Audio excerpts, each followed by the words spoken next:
yang memberikan fakta, kenapa di Malaysia kok BBM dengan RON baik pun, RON 95, itu harganya nggak sampai Rp10.000. Saya sebagai orang yang pernah ada di pemerintahan, tetap berpandangan bahwa subsidi sebaiknya jatuh kepada masyarakat paling miskin. Ternyata 80% subsidi dinikmati oleh kelas menengah, bukan oleh orang paling bawah gitu. Nah sekarang pertanyaannya harus bagaimana gitu.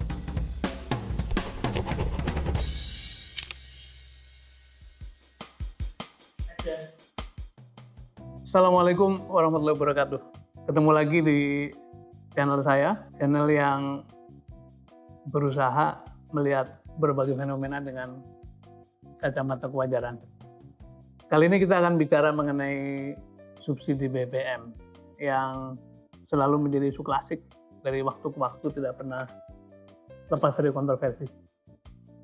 Kebetulan dulu saya pernah menangani urusan ini baik ketika saya di Pertamina maupun di Kementerian SDM. Sekarang beredar marak satu pembahasan subsidi BBM akan dikonversi dan berubah bentuknya menjadi BLT atau bantuan langsung tunai. Karena Pak Menteri Bahlil mengatakan bahwa tahun 2023 subsidi BBM tidak tepat sasaran dibanding dengan target sebelumnya. Dan ini menjadi salah satu permasalahan yang jadi pembahasan dan concern banyak orang. Apa yang terjadi? Tentu saja kita tahu sudah lama Indonesia menjadi net importer minyak.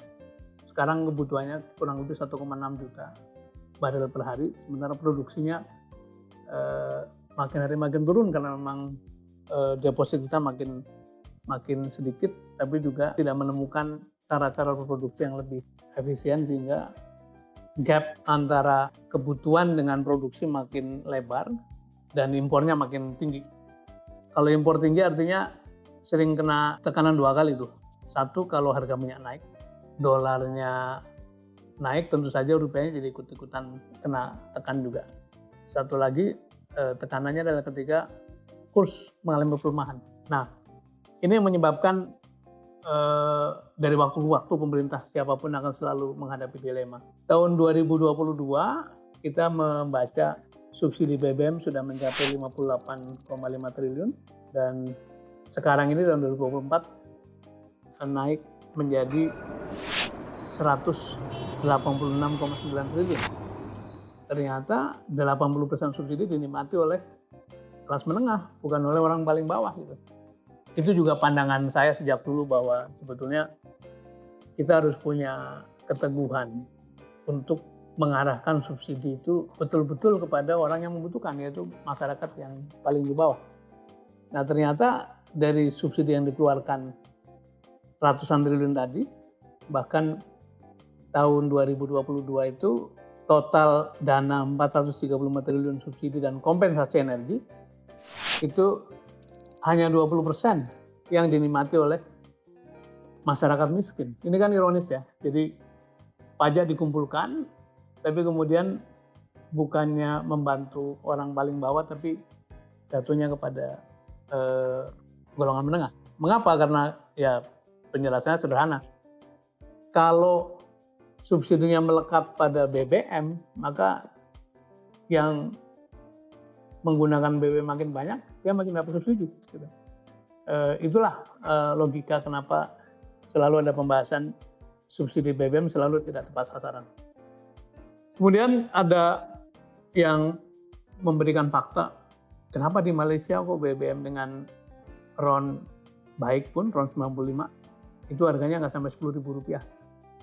Kemudian kenapa kenaikan di sana juga tidak tinggi-tinggi amat. Penjelasannya gampang sekali, karena Indonesia dibanding Malaysia memang sesuatu yang tidak apple to apple. Jumlah penduduknya Indonesia lebih banyak, konsumsi BBM-nya lebih banyak, sementara sebagian besar impor. Kan gitu kan? Lihat data di Malaysia nih. Produksi minyak mentahnya 1,3 juta barel per hari. Kapasitas penghilangan itu kapasitas memproduksi minyak mentah menjadi BBM itu 880.000 barel per hari. Sementara konsumsinya itu hanya 727.000 barel per hari. Jadi mereka tidak perlu impor crude, tapi juga seluruh kebutuhan BBM disiapkan atau disediakan oleh kemampuan kilang dalam negeri. Jadi dia terhindar dari naik turunnya harga minyak dunia karena dia punya sumber sendiri, tapi juga terhindar dari naik turunnya harga BBM matang karena dia punya kilang sendiri. Begitupun dari sisi jumlah yang mengkonsumsi.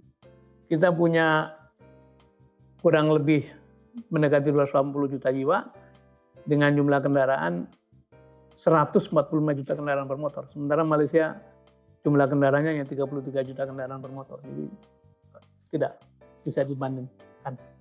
Yang mungkin perlu belajar adalah bagaimana Malaysia bisa lebih efisien mengelola baik supply chain maupun distribusi dan sampailah pada harga yang lebih murah, lebih efisien. Nah sekarang pertanyaannya harus bagaimana gitu. Saya sebagai orang yang pernah ada di pemerintahan tetap berpandangan bahwa subsidi sebaiknya jatuh kepada masyarakat paling miskin. Dan tidak fair, tidak adil kalau semakin kaya, mobilnya makin banyak, ternyata menerima subsidi makin besar. Itu sama sekali tidak fair. Ada satu pandangan sebaiknya tuh proses pengelolaan harga BBM itu begini. Pertama barangkali memang masih subsidi karena masyarakat sebagian besar masih susah. Tapi begitu masyarakat mulai baik kesejahteraannya, harus netral. Harus harga keekonomian namanya. Suatu hari BBM mesti dipajaki supaya orang tahu ada harganya. Nah, karena itu pada tahun 2015 saya sempat mengeluarkan satu peraturan menteri yang membuat harga eceran BBM itu ditinjau setiap 3 bulan sekali supaya orang terbiasa dengan naik turun, sehingga naik turunnya BBM itu tidak dianggap sebagai peristiwa sakral. Sekarang ini orang nungguin kapan tuh BBM naik, begitu tahu jam 00 mau naik, orang ngantri, padahal sebetulnya mau ngisi berapa tangki, berapa ratus liter, kan? Tapi psikologi itu masih di smoothing out, diredakan dengan cara biasakan orang menerima harga BBM yang naik turun. Kalau pasar lagi tinggi harganya harga minyak dunia lagi tinggi memang naik. Kalau lagi turun, turun. Tapi ada satu mekanisme di mana kalau lagi tinggi kita memberikan top up atau subsidi. Kalau lagi rendah kita nabung. Nah tabungan itu dipakai nanti untuk mengurangi subsidi ke depan. Jadi naik turunnya harga itu akan mengurangi ketegangan pada waktu terjadi kenaikan atau penurunan BBM. Yang kedua yang tidak pernah beres-beres juga adalah database. Sebaiknya database ini betul-betul diperbaiki dan kita menemukan daftar yang betul-betul berhak menerima subsidi. Aplikasi itu baik, tapi mungkin perlu ada penyempurnaan karena ketika orang menggunakan aplikasi sekarang ini suka hang, lambat gitu ya. Dan menurut saya baik Pertamina maupun Kementerian SDM punya kapasitas untuk melakukan satu perbaikan atau penyempurnaan aplikasi supaya ketemu database yang akurat. Dan yang terakhir, tentu saja selalu ada orang yang memancing dari keruh, pemburu rente, mafia, whatever. Itu juga yang mesti dilihatin dengan baik karena sebaik-baiknya solusi, sebaik-baiknya kebijakan pemerintah untuk rakyat, kalau dihalangi oleh vested interest, ya nggak nyampe. Dan yang paling baik adalah kembali fokuskan subsidi pada golongan paling rendah, golongan ekonomi paling rendah, kemudian perbaiki database dan jaga supaya kebijakan yang baik ini tidak dimanipulasi. Demikian obrolan ringkas mengenai BBM. Kalau ada komentar ditulis di kolom komentar dan mari kita terus berpihak pada kewajaran. Sampai ketemu di topik berikutnya.